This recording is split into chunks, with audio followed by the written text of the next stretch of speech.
6 o'clock, and I call the workshop to order. Councilman Gilmore won't be here tonight, and the mayor may or may not join us at some point. At this point, I'll turn it over to the city manager.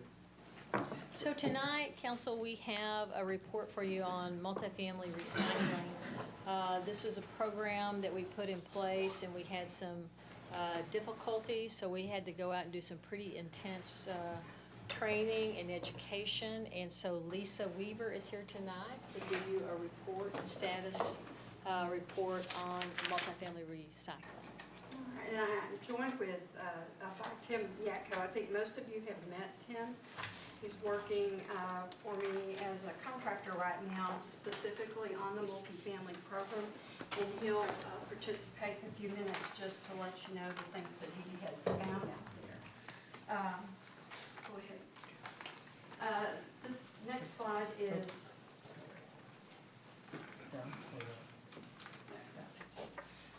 this is just an overview of what we're going to go over with you tonight. We just want to talk a little bit about the history, remind you of how we got to where we are, and how we have implemented the program. Then Tim will speak to some of the things that he has found at the complexes in his site visit and the challenges that we face, and then we'll talk about what we plan to do with those. So on the history, you'll remember that we franchised it, obviously, in 2014 with the new contract. But there was a little bit going on before that that I wanted you to be aware of. Because our population was changing, so we did have so many apartment dwellers in Louisville, we had implemented the drop-off recycling many years ago so that they had a place to do some recycling. Around 2011, we decided to start planning to bring this for you to look at because we knew that it was something that we were going to be faced with. Our apartment count was approaching our single family count, so we knew that there was a whole group of our residents that we weren't reaching. So we started back in 2011 actually working with waste management and looking at some different ways to approach multifamily recycling. Then we went through our franchise negotiations over the next couple of years. And in April, actually, of 2014, you approved the franchise agreement to be effective in August of 2014. So we had planned in about a year from April 2014 to April 2015 when we actually launched the program. We wanted to have that time to do some stakeholder meetings and get as much information as we could to make the program successful. So we rolled out in 2015. Now, from the get-go, we knew that education was going to be the key to this program, whether it was successful or not. So it wasn't really a big surprise to me anyway when, after it was launched, we needed some follow-up that I just plain, I didn't have the time to do it, actually. Because solid waste is just one part of the sustainability program. I just couldn't work it into my schedule to get to every one of those 80 complexes. So I was fortunate enough to network with people that knew Tim Yatko. I knew of him from a previous employment that he had with the City of Arlington. And I knew he had multifamily experience, I knew he had commercial experience, and that he would be able to hit the ground running. So I petitioned pretty strongly for that, and fortunately Ms. Barron is open to the idea of having him work as a contractor. And he came on in February, and he did hit the ground running. Next slide. Some of the things that we looked at was what was going on in other cities that did have multifamily. The most recent city to adopt multifamily at the time that we did this was Cedar Hill, and they were a waste management city as well. So we did kind of model after what their program was. But there were 9 other cities that we could find that had various programs. The older programs are the City of Allen, City of Grapevine, and City of Euless, surprisingly. And those are mandatory recycling programs that are franchised to their haulers. But what I found was they're not keeping any information on them, so I can't benchmark. I don't have any reporting data from them to actually be able to evaluate the success of our program. Most of the programs are mandatory, most of the programs are franchised. something that's a little bit different, I thought. In Fort Worth, it's a mandatory program, but it's open market. The apartment complexes have to have a plan for recycling, and they have to file that plan with the city and show that they're recycling. They just don't have to use their franchised hauler. And then in Carrollton, it's just the opposite. It's a voluntary program, but if you have recycling for apartments, then you have to use their franchised hauler, which is waste management. Our program is a tote program. Some of the others just let the residents, most of the others just let the residents provide their own container, and then in some, the provider actually supplies the bags. But bag programs are not acceptable ways to manage that product in the recycling dumpster itself. You can use it to get it to the dumpster, you just can't put the bags in the dumpster because the recycling facilities don't want those. Well, this is how we do it in Louisville. The residents get that 6-gallon tote. We can make an 18-gallon tote available to them if they want it.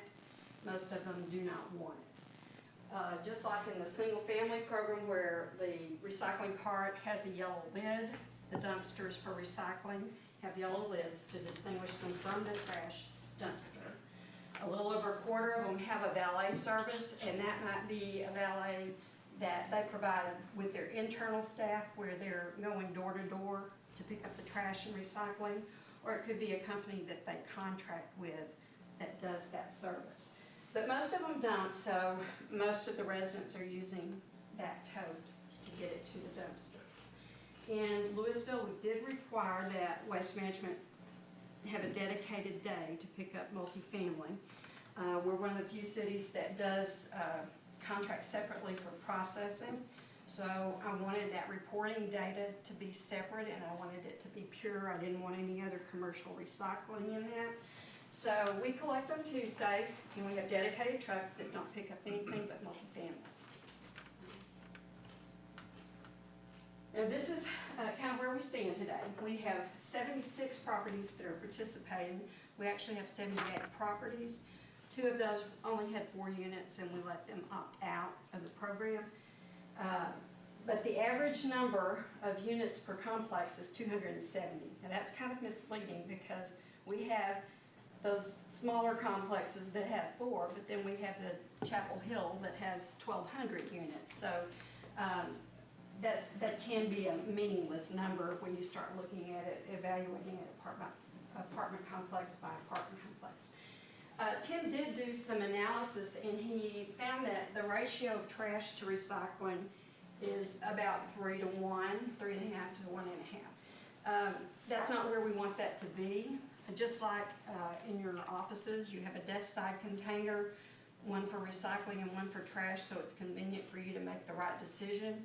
We need to pair those containers 1 to 1 at these properties so that the resident then is able to make that convenient decision to do the right thing.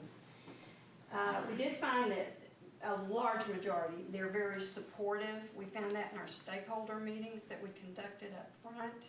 We conducted 3 meetings and invited them, Waste Management, and I did a lot of site visits and that sort of thing, and most of them were supportive of it, even if they didn't really understand how it worked.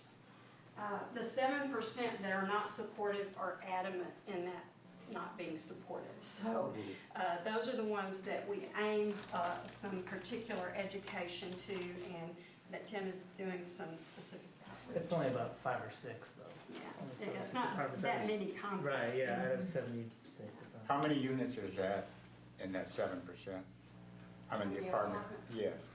I don't know that we have those numbers. He probably can tell you which apartments, but I Yeah. don't know It's if not any of the bigger No, ones. it's not like- them, it's not the big ones, no. The thing about the bigger ones is that they have such a large population that they have a lot of residents that are demanding the recycling. They come from other places that have it already, so. And they also do valet in the larger ones. Okay. What's their most common objection? All right, what are their range of objections? It was kind of, they didn't some of them were new and they didn't know about it and they hadn't done it before. And so they was kind of new for them to do it. And it was just one more thing for them to do.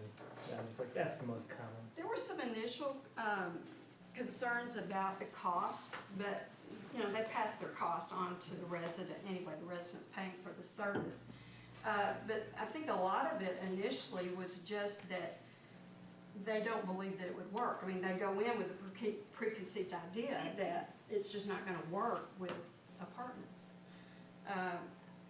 I am convinced that I'm gonna make sure that we think differently about that before I retire. So I may put my retirement date out a little bit longer than I want, but this is an important program, and I'd like to see us, you know, make it a model for other cities.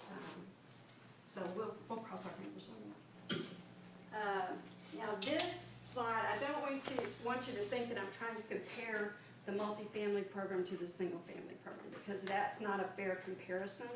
They're really different animals. I just really wanted to give you a snapshot of what our first year in apartments has looked like. And then for the same period of time, I'm showing you what what the single family looked like. So we had 950 tons that we were able to recycle in that first year of operation. That'd be the April to March number. And you can see that the household count is very close on single-family apartments. This next number is the number I really want you to think about, though. We are averaging around 25% contamination in the multifamily loads, and we don't want to see that. Now, I will tell you, there are cities that see that kind of contamination in their single-family loads as well, but that's not as common anymore. Louisville has always had very clean recycling, so our single-family contamination rate has always been very low. Usually it's in the 10 to 15%. When you say, Yes, ma'am. most of you know Steve Keller with Waste Management, but usually it's 10 to 15% for single family. But we'll just chip away at this.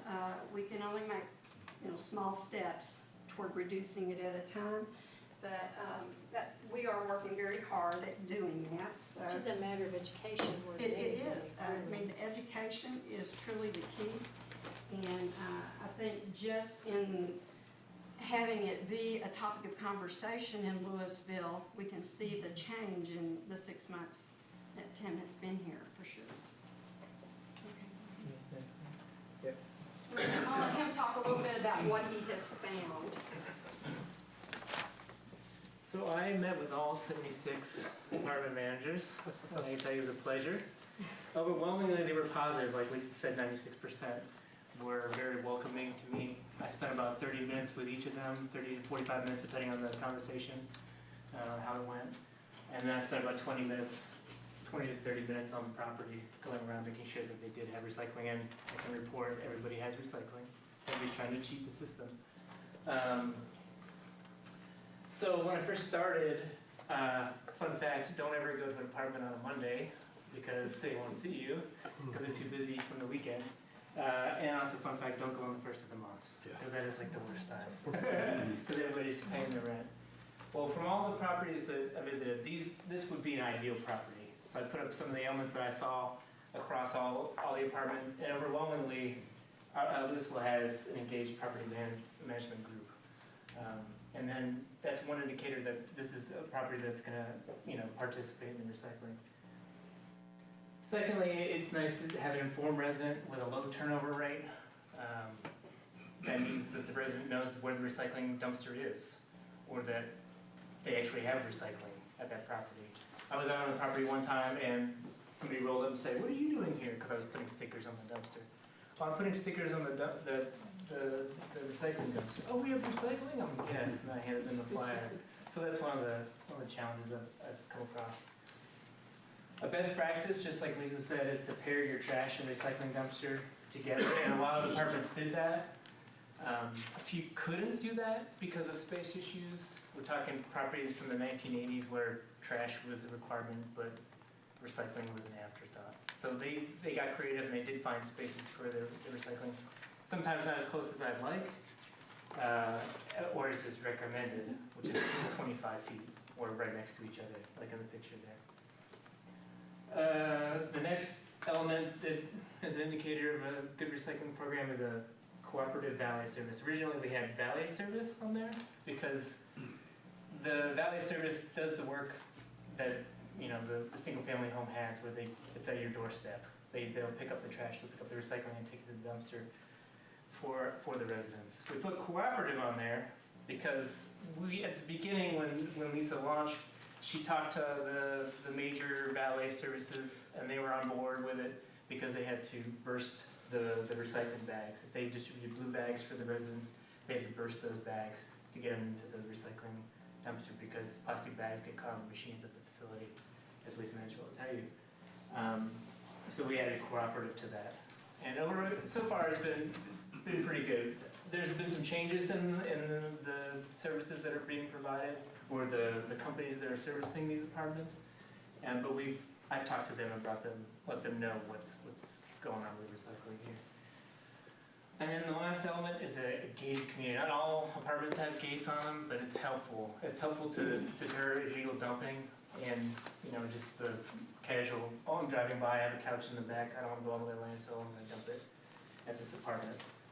So these are, I mean, there's only a few that meet all these, and they still have their issues, but it's nice to see an engaged property manager first and foremost. I could do without the rest, because if I haven't engaged a property manager, I mean, we can work on everything else. One thing you will notice on this slide is the recycling dumpster is larger than the trash dumpster, and that would make that an ideal situation as well, because hopefully if they're recycling everything they could be recycling, they won't need as much trash service, so that would be an indicator of an ideal property as well. Challenges. We had a picture of contamination. You get the typical stuff of, you know, black plastic bags, and then you get the wishful, maybe if I throw this couch cushion there, they'll recycle it. No, not necessarily. That's trash. That's styrofoam. I guess because if you saw single-family homes dumping couches into the recycling, that would be a definite red flag. You need to address them as education. Also, something that we got last week from our recycling facility, I had them send me pictures of the contamination. And there were propane bottles? Yeah, propane. The little small propane bottles. I think a lot of it is just like with a single family resident, they think that it's metal. They think it's recyclable, and so they put it in the container. So I think we're running into some of that as well, but again, it goes back to education. On a larger scale, because they have a larger dumpster to play with, right? So there's a turnover rate in the apartment community, and I figured that it's about three-year turnover for managers. And there's varying turnover rates for residents from 3 to 5 years. That's anecdotal evidence. I don't have that, but I do know for my numbers, it's 3 years for turnover. So there's an ongoing education component. And I asked when I first got there, were you here last year when the launch happened? And they're like, yeah, I've been here for 15 years, or yeah, I've been here for 2 years. Now I'm here 3 months. And then even when I went through all the apartment managers, I had to meet with 3 or 4 more new ones that were new since when I first started. So that's going through and, you know, just reintroducing myself. And so from the turnover rate, it's an ongoing education component, and then, I mean, contamination stems from that, not knowing what can be recycled and not knowing that they have recycling, and what, you know, can go in there. So uninformed residents, and then contamination also stems from dumpster placement. If you have a recycling dumpster on one side of the property and then the trash is all located on the other way, people are just going to go to the closer one. And so you're going to dump your trash in the recycling container.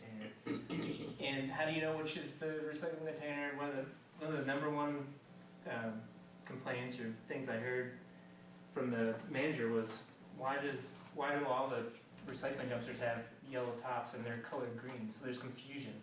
Like they couldn't always see the yellow top and know that that was a recycling dumpster. Like here at City Hall, we have, I mean, the Waste Management has green trash and green recycling containers, but the yellow top is what distinguishes them from, same with the single family, right? So dumpster color was confusing. And then under service trash, same with the placement. If the trash can was overflowing from a party weekend, you know, then residents were just not going to leave it on the ground. They're going to throw it into the recycling, which would be next to it or close by. apartment residents don't have the Wednesday bulky waste pickup option, so they end up just leaving it by the side of the dumpster, hoping that somebody else will take care of it. A few apartment managers have made the effort to do bulky waste at the end of the month because that's when they're gonna get the most furniture, mattresses, but not everyone has done that. It's really just a Monday morning, that's why you don't go in on a Monday morning, because they're, going through the property and cleaning it up. Some of the external challenges, or the external challenge, the major one is illegal dumping. That's a dumpster, recycling dumpster, and then the couch is just laid out right next to it.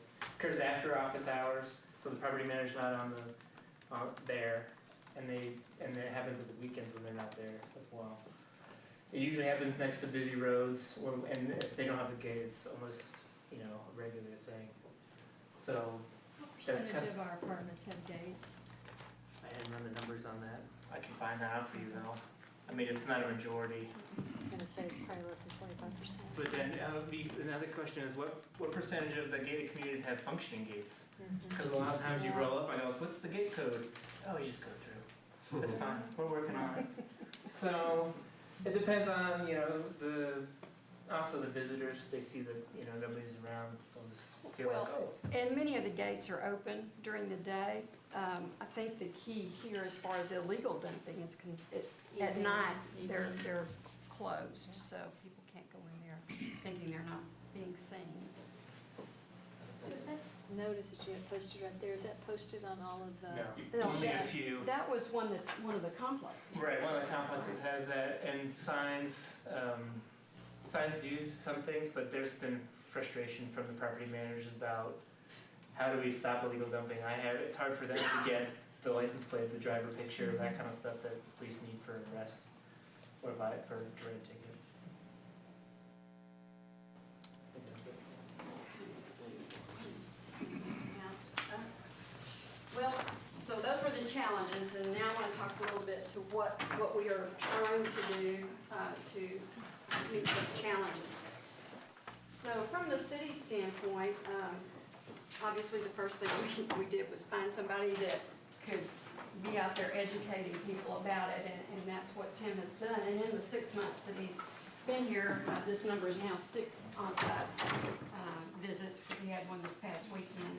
But he's done roughly 1 visit a month for a special event, a special education event. I can tell you they're not highly attended, unfortunately, but we're working on a way to make that, make it more of an event, more of a fair type atmosphere, things that are more engaging for the people to be there. Donuts are just not getting it. So we have provided the education materials. He is handing out something to you that went out when we launched. We gave stock of these 2 apartment complexes. These are stock items that Waste Management produces, and they provide them for us. So we're giving those out regularly. We have them in poster size so they can go in common areas. And so it's just always in front of them. We are also working on some materials of our own as he has seen what's going on and what the problems are. Tim's trying to respond to those in the education materials that he creates. He's gone back and added signage on the dumpsters. He mentioned the recycling arrows being a way to indicate it's a recycling dumpster when they're not noticing the color of the lid. He has regular interaction with the property managers. Even if he's not out there on site, he'll just call them up in the middle of the day when he thinks it's a good time to catch them and just say how it's going. Just wanted to check and see if any questions or if you need any more flyers and that sort of thing. And then one of the pieces that he gave you is an example of a newsletter that he's doing. He's doing this once a month? Maybe once every other month. Once every other month. And he'll cover things that are going on with the city. He may just cover an environmental topic. He may talk about something, water use, or something that's not specific to recycling. But he will always talk about recycling. One of the things that I mentioned to you that the other complexes, the other cities were not doing with their multifamily program was any type of enforcement. In talking with operations team at Waste Management, we decided we do need to do some type of enforcement when there's contamination. We do it on a single family level. If the recycling container is contaminated, they tag it and they don't pick it up. So we're gonna try that with the multifamily. If the driver notices that it's mostly contaminated, we're gonna tag it and then they're not gonna pick it up. What that does then is the resident's gonna call us and ask us why it wasn't picked up, and we have the opportunity to educate them about it. So there's some things that we want them to do. So this is what we're gonna ask the property managers to do. They're gonna need to come up with some of their own ways of reaching out to their residents. This is an example of Waste Management City up north, but this is, I know you can't read it, but what they're doing, they've developed this form to get ambassadors or champions, I think they call them, at each of the buildings at the apartment complex. Somebody that's gonna be out there promoting it, talking about it, noticing what their neighbor does, and educating them. So, that's a way to do that. Putting the things in the common areas, making sure that they communicate with the residents that move in. Another thing that we're going to do, you'll remember that we own about 10,000 recycling containers that we used in the program previously, and I still have those on the ground over at Jones Street. We want to make some of those available to them to use in those common areas, so they can have them by the mail kiosk, or they can have them in the laundry room where the plastic bottles are going to show up, and that sort of thing. And then the last bullet is just simply common sense. We're just going to ask the property managers to practice what they preach and to demonstrate in their offices that they're recycling. Logistics, we've talked about pairing the containers. They want to have sufficient trash service, and that includes the bulky waste. If they don't already have a program where the residents can bring their sofas and desks that are broken or whatever, maybe they want to talk about that. Maybe they want to look at doing that. And then we talked about installing the common areas. Education, education, education.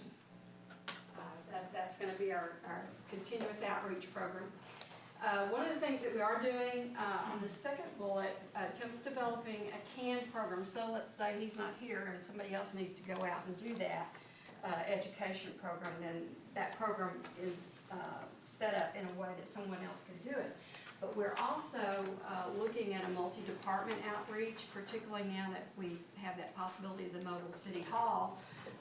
We had already talked with the neighborhood resource officers, with code enforcement, with neighborhood services about getting together and doing community outreach to the apartments. And so we reach out to them about that. And then lastly, looking at green code coming up, there might be a way for us to update our ordinances so that it's more conducive to recycling and management. So those are kind of the things that we're looking toward doing to make this problem go away, hopefully. Any questions? Yeah, I'm confused about the container contains a majority of unacceptable materials. The container will not be emptied, so then what? They have to Just call. sits there, or? They have to call. It gives us the opportunity to engage them in them, they clean the contamination out if they can. If not, then we're gonna have to work on a solution to get it empty. Just like, an example would be in a single family, let's say a new resident moves in and the contractors that cleaned the place out before they moved in put all this junk in the recycling container. In that case, I'm not gonna ask them to clean out somebody else's junk. But we have an arrangement with Waste Management. They do not empty any recycling containers in trash without authorization from the city. So there's an email that transpires that says, go to this house and empty that container. So we would have to work through that process of how we're gonna deal with it. There is actually an extra pickup fee. If it gets bad enough, there's an extra pickup fee built into our rate structure where they have to go back because they can't service a container, they can charge it. And that was my guess, it would actually be picked up as regular trash. Yeah. But you have to, there is to be intervention by the property manager to get that pickup done, right? Yes. It's not automatically triggered just because it Right. can't be mixed in No, with the other. and we want there to be intervention required because that's our education opportunity. One of the things that I When you don't, say they have to clean that out, who's the they? their staff. So that doesn't seem. One of the things that's, well, it's like illegal dumping. Somebody throws out trash in front of my house. Unfortunately, I'm responsible for picking it up, you know.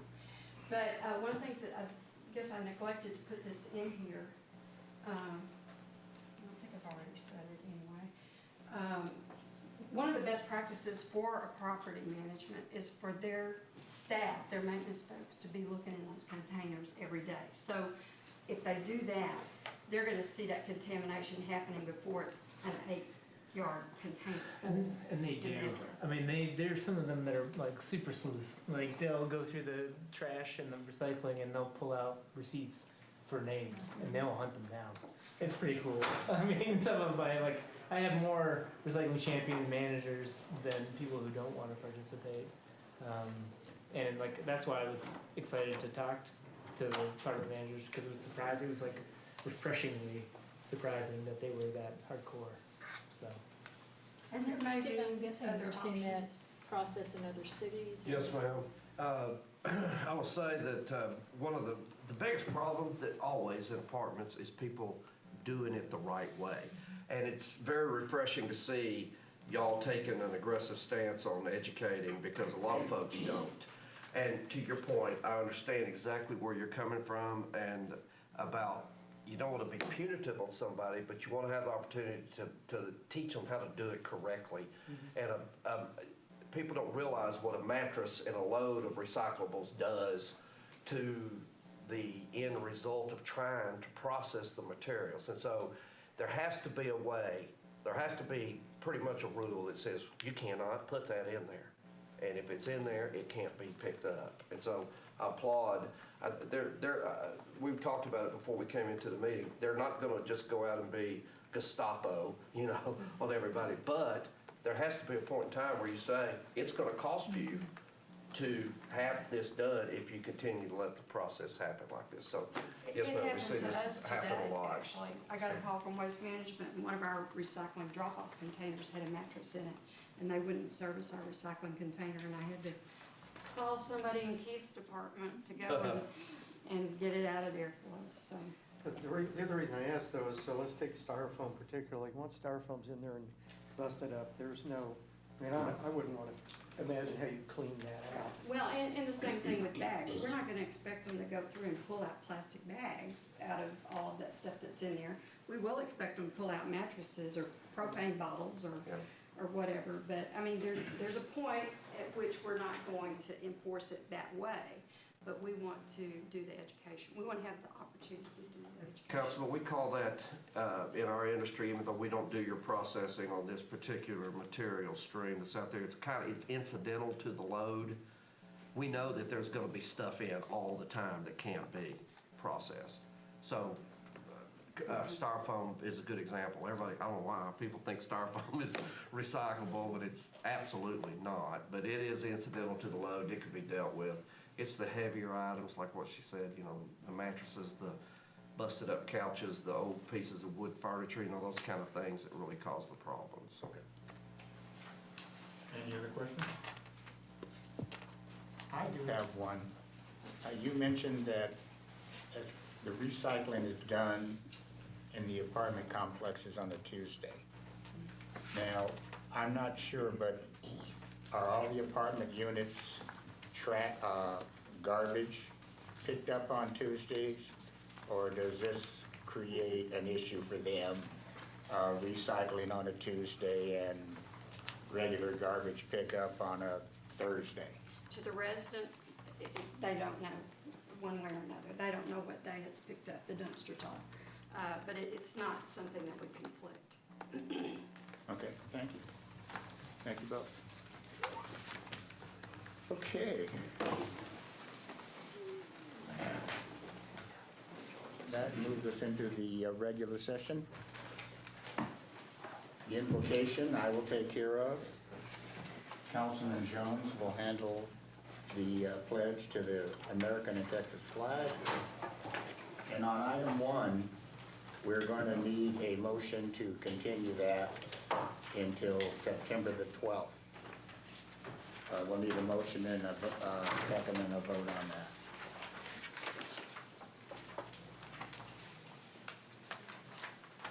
that. Item 2,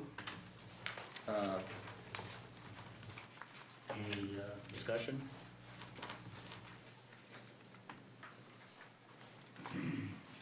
Okay, skipping down to the consent agenda.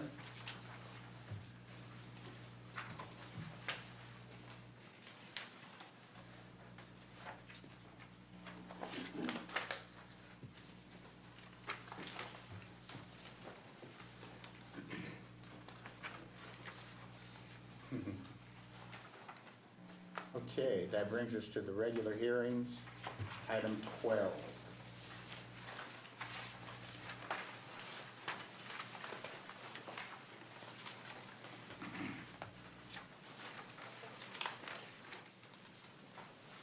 Item 13. This is an item where we have received some additional information, which Claire put at each one of your spots. We have a concept plan now that shows the replacement of these temporary buildings. And with that, we wanted to actually have a more specific motion actually read into the minutes. And I have this written out for anyone who's interested in this specific motion, but it would be to make it more specific, that the requested variance would be approved following an engineering site plan being submitted with 1 year, and the most recent phase 1 plan submitted to council must be under construction within 18 months. And then should the church cease operations, the temporary buildings would be removed. So it's much more specific in its wording now that we see this additional information. Is that the, go ahead. Isn't that the same as the recommendations? Or is there a That's change more in it? specific. I changed the wording just slightly to say the most recent More specific. plan submitted to city council, which would be the one submitted today. Right. Okay.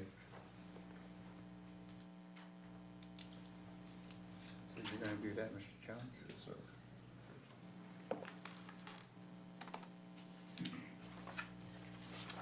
Okay, item 14. She changed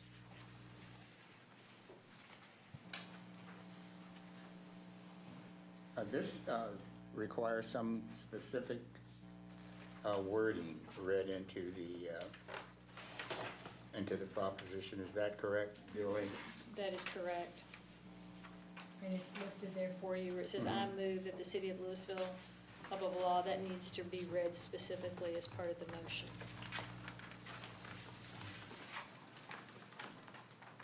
Okay.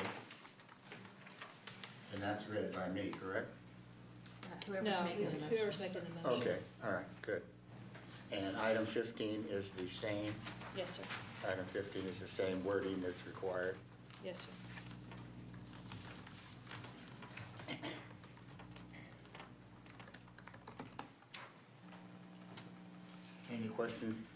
Any questions regarding item 16?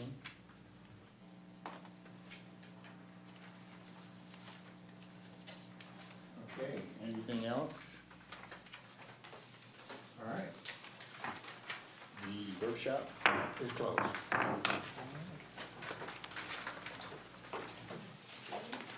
Order. We'll have the invocation read by myself and the pledge to the American and Texas flags by Councilman Jones. So please stand with me for a moment of silent prayer.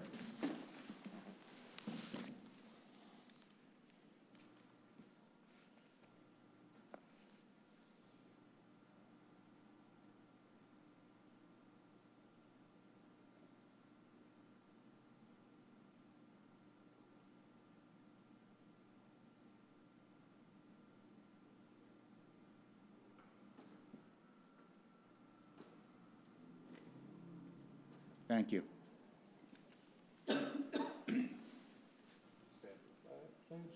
Pledge allegiance to the flag of the United States of America and to the republic for which it stands, one nation, under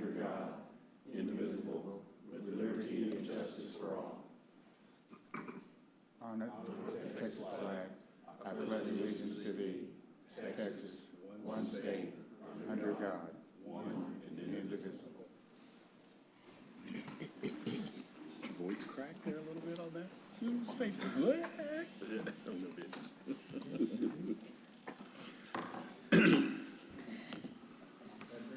To item number 1, public hearing, consideration of an ordinance granting a special use permit for a gasoline service station on approximately 1.379 acres located at the northeast corner of FM 544 and Old Denton Road.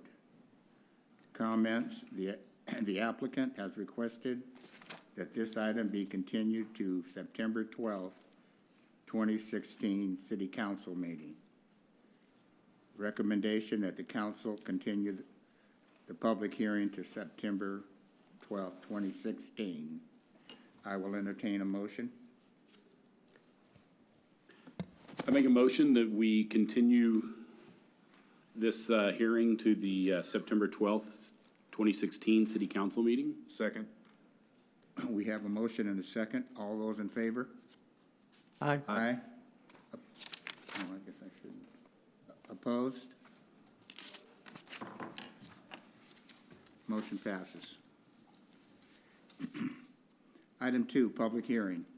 Consideration of an ordinance granting a zone change request from Light Industrial District and Old Town Mixed Use 2 District to Old Town Mixed Use 2 District on approximately 5.5 acres, consisting of multiple tracts located at the southeast corner of East Walter Street and Henrietta Street and the southwest and southeast corners of East College and Leonard Street. Administrative comments: the property is vacant and the requested zoning of Old Town mixed use is consistent with the Old Town Master Plan. P&Z recommended approval by a vote of 6-0. It is recommended that the City Council approve the proposed ordinance. So do we have a motion to close the public hearing? Excuse me, I have Mr. Mark Wood, who would like to speak on this item. Mr. Wood? Would you just give your name and address for the record, please? Yes, sir. Thank you, ladies and gentlemen. Thank you for the opportunity to be here this evening. My name is Mark Wood, 6617 Precinct Line Road, Suite 200 in North Richland Hills. Could you pull your microphone up? Yes, I apologize. Thank you. There you go. It only goes so far. Did you hear that okay? It's better. Be glad to answer any questions that you might have regarding the property, and just make myself available to you.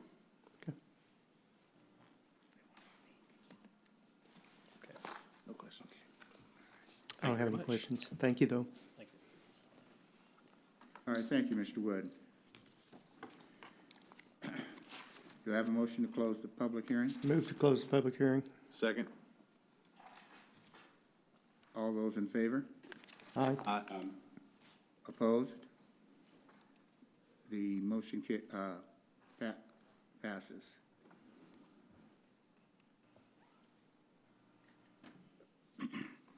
Okay, that brings us to the visitor. I'm sorry.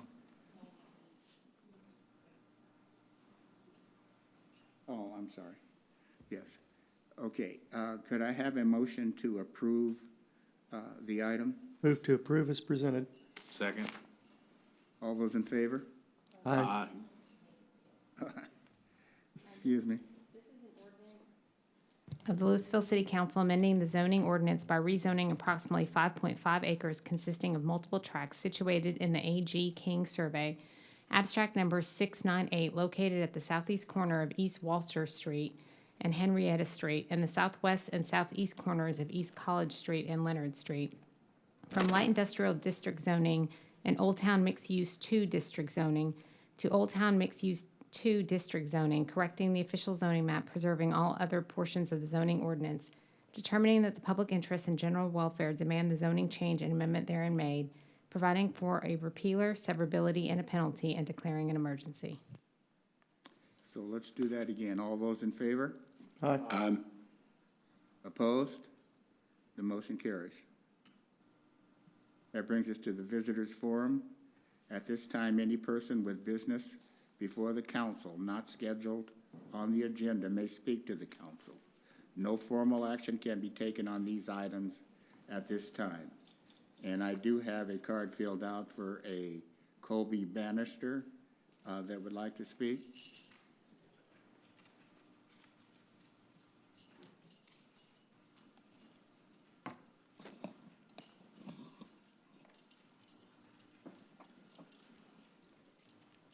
Mr. Bannister, for the record, please, your name and address. I'm Colby Basser, 7608 Shadow Wood. Good evening.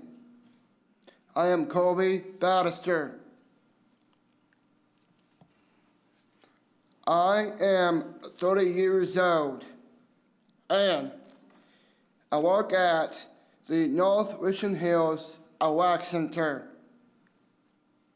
I have served on the Special Olympics Board of Directors for 6 years.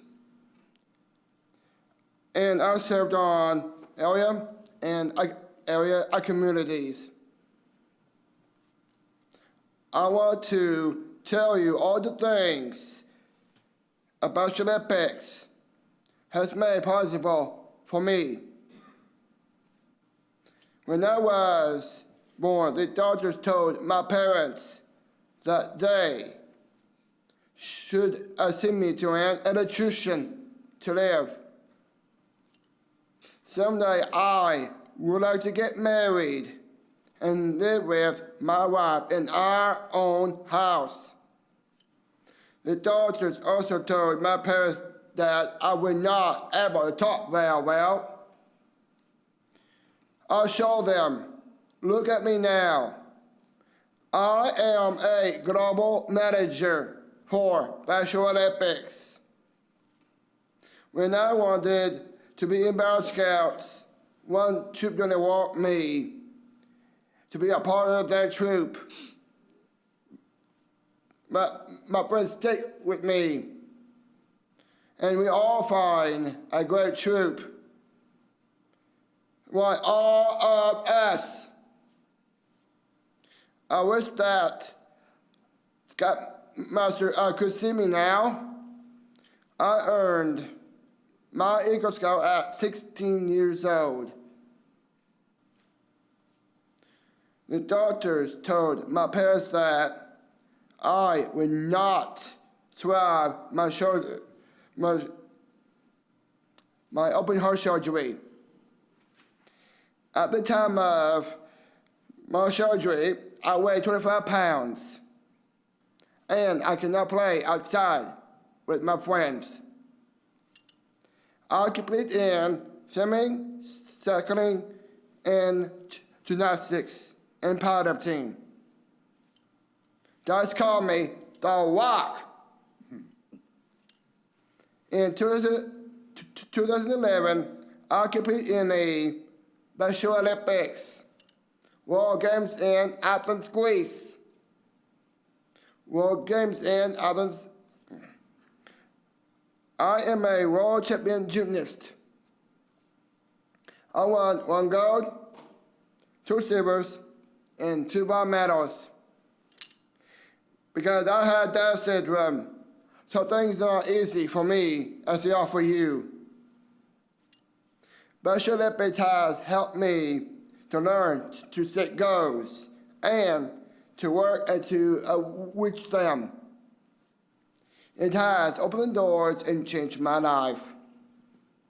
Because of people like you, I have the chance to belong. Please get involved and help athletes like me. Thank you for your time. Thank you for having me. Special Olympics will be holding an event. These things are things that Special Olympics has made possible for my son and other athletes.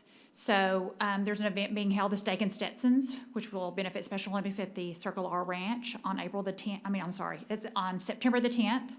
And we would just like to make y'all aware of that and would love to have y'all support since it is up here in the North Texas area. Thank you for having us. Thank you, Mr. Bannister. Thank you.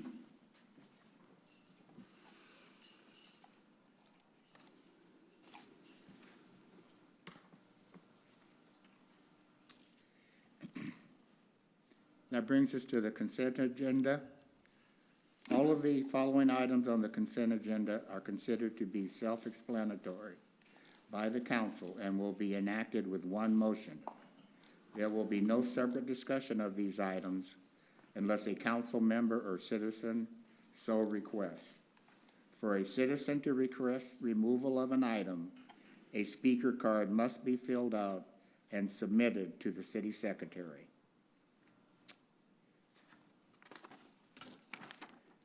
I will entertain a motion to approve the consent agenda. Move to approve the consent agenda. Second. We have a motion and a second. All those in favor? Aye. Opposed? Motion carries.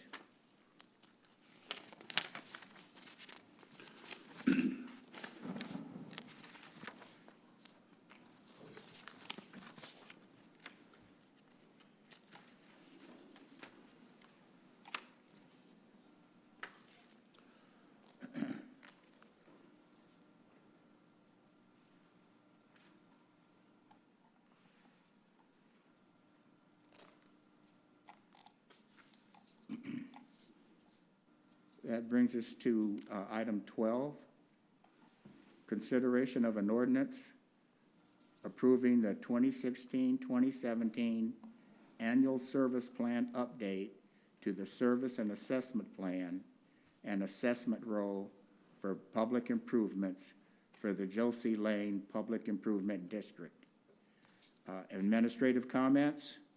This update to the service plan and assessment role for the Josie Lane PID identifies public improvements costs to be provided by the PID along with the manner of assessing the property and in the PID and the assessment role. Recommendation that the City Council consider and approve the ordinance as set forth in the caption. And we do have a card filled out by a Mr. Abdi Yassin. He does not wish to speak, but he is here for any questions that we may have.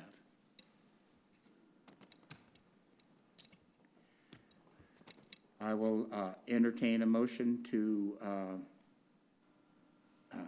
approve this action. Make a motion to approve. Second. All those in favor? I'm sorry. City Councilor. This is an ordinance of the City of Louisville approving the 2016 through 2017 annual service plan update to the service and assessment plan and assessment role for public improvements for the Josie Lane Public Improvement District with Chapter 372 Texas Local Government Code as amended, providing a repealer, severability, and effective date, and declaring an emergency. Thank you, Councilor. All those in favor? Aye. Opposed? Motion carries. The next item is consideration of a variance to Section 4-28, temporary structures and uses regarding 3 temporary buildings for classroom use located at 2680 MacArthur Boulevard. Administrative comments. Bethel Dallas Church of Louisville is requesting an extension of a previously awarded variance allowing temporary classrooms for church use only. A conceptual plan for Phase 1 has been submitted to demonstrate the owner's intent to build a 5,000 to 8,000 square foot addition of classroom space to the existing facility, which should be under construction and complete within a 2-year period of the extension being requested. Similar variances have been granted, since 2010 for churches and private schools. It is the recommendation that the City Council consider the requested variance as set forth in the caption, subject to the following conditions. An engineering site plan must be submitted to city staff within 1 year. The Phase 1 plan must be under construction within 18 months. And should the church cease operations, the temporary buildings must be removed. And we have a card filled out. A Mr. Danny McDaniels wishes to speak. Only if necessary. I'll be happy to not speak unless if there's any concerns. I'll be happy to answer any questions or Well, speak. why don't you give us, start with your name and address for the record, please. Yes, sir. My name's Danny McDaniel, and I live at 157 Cottonwood Lane in Coppell, Texas.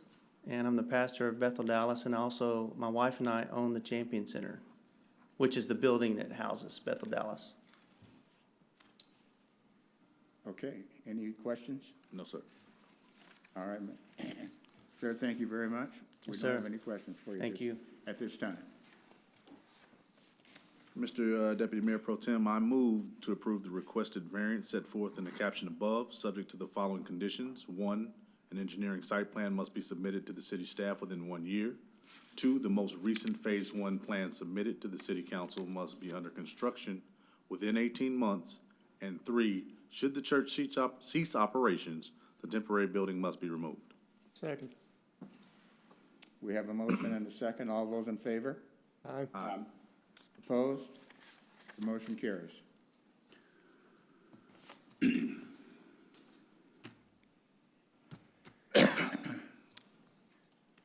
Okay. The next item, item 14, consider and act upon adoption of a resolution authorizing the acquisition of right-of-way in fee simple and easements for construction, access, and maintenance of Midway Road and drainage improvements from the intersection of Midway Road and Huffine Boulevard to Fire Station 6 at 2120 Midway Road, and to undertake all associated utility improvements, and authorizing the city attorney or her designee to institute condemnation proceedings to acquire the property if purchase negotiations are not successful.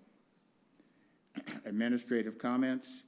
As required by Texas law, the city is required to first attempt to acquire the necessary acquisitions from the landowners voluntarily through the making of a bona fide offer prior to filing any eminent domain procedures.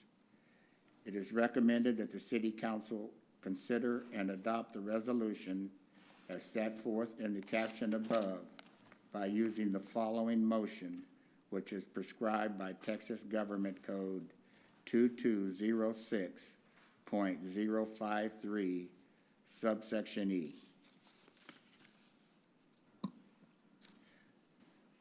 So I will entertain a motion at this time. Yes, go ahead. Take it. All right. Yes, I move that the city of Louisville, Texas adopt the resolution described in agenda item number 14 and authorize the use of the power of eminent domain to acquire for public use the property described and depicted in attachment 1 attached to the resolution. Said description and depiction being incorporated into this motion for all purposes for the construction, access, and maintenance of Midway Road and other associated drainage, slope, and utility improvements. This vote applies to all units of property described and depicted in attachment 1 and attached to the resolution. Second. We have a motion and a second. All those in favor? Aye. Opposed? The motion carries.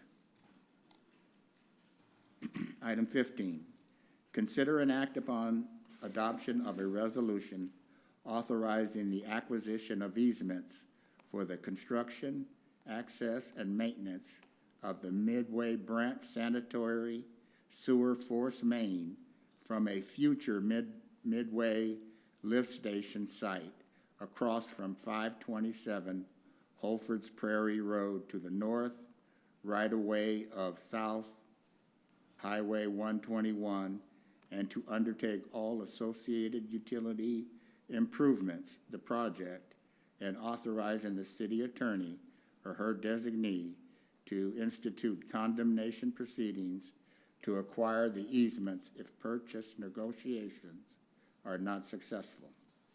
Administrative comments. As required by Texas law, the city is required to first attempt to acquire the necessary acquisitions from the landowners voluntarily through the making of a bona fide offer prior to filing any eminent domain procedure. It is recommended that the City Council consider and adopt the resolution as set forth in the caption above, which is prescribed by Texas Government Code 2206.053, subsection E. I will entertain a motion. I move that the City of Louisville, Texas adopt the resolution described in Agenda Number 15 and authorize the use of the power of eminent domain to acquire for public use the property described and depicted in Attachment 1 attached to the resolution, said description and depiction being incorporated into this motion for all purposes for the construction, access, and maintenance of the Midway Branch Force Main and other associated utility improvements. Second. We have a motion and a second. All those in favor? Aye. Aye. Opposed? The motion carries.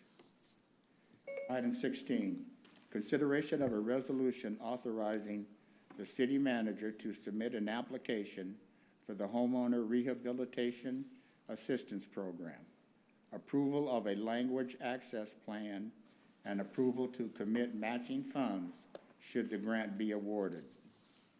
Administrative comments. The U.S. Department of Housing and Urban Development, HUD, makes an annual allocation of funds for the Home Investment Partnership Program to the state of Texas. The Texas Department of Housing and Community Affairs, in turn, makes the funds available through a competitive grant to local entities that are not already direct recipients from HUD. The city will apply for $200,000. The resolution includes a commitment for local match of 15% or $30,000, which can include cash, waived permit fees, and in-kind donations of services or materials. It also includes approval of a language access plan as required by the grant. It is recommended that the City Council approve the resolution and authorize the city manager to submit the application as set forth in the caption. I will entertain a motion. Move to approve. Second. We have a motion. We have a motion and a second. All those in favor? Aye. Opposed? The motion carries. That brings us to reports. Nika? Chief? Melinda? Chief? Yes, sir, real quick, I just want to remind everybody that a week from today, school goes back in session. So that means school zones will be in place, as well as lots of school buses going around the Louisville area. So just want to remind motorists to be aware of that. Next Monday, it starts up again. Thank you. Thank you, sir. You want to give us a report on the lake? Yes, sir. We're about a half a foot below the conservation pool level. All right, thank you. Gina? Belinda? Yes, I have just something really quick. In case you missed it in the media packet last week, our procurement division was awarded the Annual Achievement in Excellence in Procurement Award. This is the 18th year for us to earn that here at the City of Louisville. We are one of 28 agencies in Texas and one of 72 cities in the United States and Canada to receive this award. And what this award is, is our procurement division and our whole city, since they represent all of us and help us with our purchasing, they have to demonstrate the measures of innovation, professionalism, e-procurement, productivity, and leadership attributes for the procurement function. So it's a rigorous set of definitions that they have to meet and to get this award. So a shout out to our purchasing manager, Todd White, and he has two buyers, Tracy O'Garick and Deanne Tompkins, and so they work on behalf of every one of us when we purchase. So just wanted to let you guys know about that. Well, thank you very much, and we certainly appreciate all the hard work that you and your group do. And on behalf of the council, I'd like to thank you. Claire? I'm excited to announce that we just put up for sale our tickets to our first annual Roaring Twenties Fur Ball, which is going to be a fundraiser for our animal shelter. This is going to be a formal event, so if you can find formal 1920s attire, Donna and I are still brainstorming how we're going to show up in our outfits. And if you show up, if a council member shows up, I promise I'll dance the Charleston with you. But other than that, the tickets are going to be $75 each, or it will be $140 for a couple. It's a little bit expensive, but there will be a full band there. If you've ever heard the Texas Gypsies, they're awesome jazz music, and there will be a bar with tickets that are given to people as well as a buffet. So it's a full evening affair. It will be really fun. Thank you, Claire. Eric? I just want Eric to dance the jitterbug too. You know how to do that? Eric? Sure. Chris? Councilman? Yes, I wanted to announce coming up on Thursday, September 1st, just a few weeks away, is going to be a keyhole gardening class presented by Keep Louisville Beautiful. And of course, all their classes now at the MCL Grand, a great place to hold it. But keyhole gardening is a great way to garden, and it's very drought tolerant. So even though we're getting some rain now, Texas, it's not always a sure thing. So this is a great way, raised beds, and a great way, very drought tolerant. If you want to learn more about it, Thursday, September 1st. Thank you, sir. Councilman? I just want to say, Claire, I accept your challenge. I've already purchased 2 tickets to the Fur Ball. Also, they are still looking for sponsorship and any type of help with materials to get to prepare for the event. So I'll be looking forward to seeing you dance and see how you and Donna get dressed up. Also, I want to just give a happy belated birthday to the Louisville Police Department and Chief Kerbo. They had a great event last week where they had a lot of demonstrations with the K-9 unit, which was my favorite part of it. Tell your captain I feel for him. He suffered greatly. But that's all I have. Thank you, Councilman. City Manager? No, sir. Councilman? Yes, MCL Grand, live performances. We have A Survivor, A Story and a Dream, which is presented by Marion Forbes on September 3rd. Nostalgia, a dance performance presented by Tango Amor, and I don't know if it's Ida y Vuelta, that's my guess, September 17th rather than Ida. The Lion of Texas, a one-man show presented by the only Lion of Texas, Sam Houston, September 21st. And Louisville Lake Symphony will open its season on September 16th with Bao Long Zhang on piano. This is the winner of their international competition that's held annually. Public events, already mentioned Garden Secrets on September 1st with KLB. Acoustic Jam, always on Friday night, presented by Visual Arts League. Arts exhibits currently up close and personal through August 27th in the West Wing, and Fresh Ideas through September 10th in the main gallery. And that's all I have. Thank you. Thank you, sir. Counselor? Julie? Actually, one other thing. I want to thank everybody, all of the staff, starting with city manager and the assistant city managers and Gina and Brenda and probably pretty much every last person who works in the city that put together a very comprehensive and concise and digestible budget presentation Saturday. I thought it went extraordinarily well. It was, like I said, very digestible. It was very understandable. It was highly organized. And I think everybody deserves a huge, huge pat on the back for what I would consider to be an exemplary budget meeting. So thank you all. Officer, thank you. Thank you and all your compadres for the job you guys do, keeping us all safe. Glad to have you here when we need you. Okay. And we have no closed session tonight, so Move to adjourn. Second. we have a motion and a second. All those in favor? Aye. Aye. Session is adjourned.